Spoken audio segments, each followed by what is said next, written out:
ꯑꯁꯛꯈꯪꯗꯕ ꯈꯨꯠꯂꯥꯏ ꯄꯥꯏꯕꯁꯤꯡꯅ ꯑꯇꯣꯞꯄ ꯃꯐꯝꯗꯒꯤ ꯐꯥꯗꯨꯅ ꯄꯨꯔꯛꯈꯤꯕ ꯑꯣꯏꯒꯅꯤ ꯍꯥꯏꯅ ꯆꯤꯡꯅꯕ ꯃꯤꯑꯣꯏ ꯑꯃ ꯂꯝꯐꯦꯜ ꯄꯨꯂꯤꯁ ꯁ꯭ꯇꯦꯁꯟꯒꯤ ꯃꯅꯨꯡ ꯆꯟꯅ ꯂꯩꯕ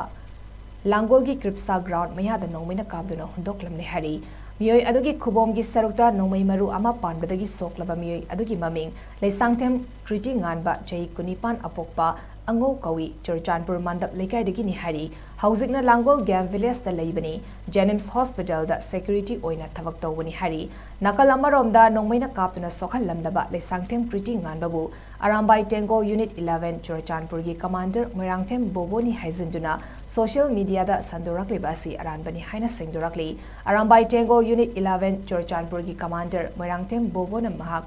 ꯃꯁꯥ ꯀꯔꯤꯁꯨ ꯇꯧꯗꯦ ꯍꯥꯏꯕ ꯋꯥꯐꯝ ꯐꯣꯡꯗꯣꯛꯂꯛꯄꯒ ꯂꯣꯏꯅꯅ ꯑꯔꯥꯝꯕꯥꯏ ꯇꯦꯡꯒꯣꯜꯒꯤ ꯃꯤꯡꯆꯠ ꯊꯤꯅꯕ ꯋꯥꯐꯝ social ꯃꯤꯗꯤꯌꯥꯗ ꯁꯟꯗꯣꯛꯄꯤꯒꯅꯨ ꯍꯥꯏꯔꯛꯂꯤ꯫ Arambai Tengol Unit 11 Churchanpur ai isamak commander Moirangthem Bobo haibado aini hoji viral chaliba social media da ai Churchanpur gi commander Bobo bu maphaigan nongmeina kapamle haiba si viral chaliba si mayam ai isamak ai sida lengdana leiri ai kaisu taude akhoi Luchingpur gi makhada akhoi huji angang singa phaminarga wari watai sanadana mai kitana leijarambani aduda ai gi media da viral chalak paduda ai nungajade ti tawiganu ai kaisu taude ai lebak miyam da ai langi basu leite adugo ai gi mingchat thinaba Arambai gi Tengol mingchat thinaba tawiganu matungda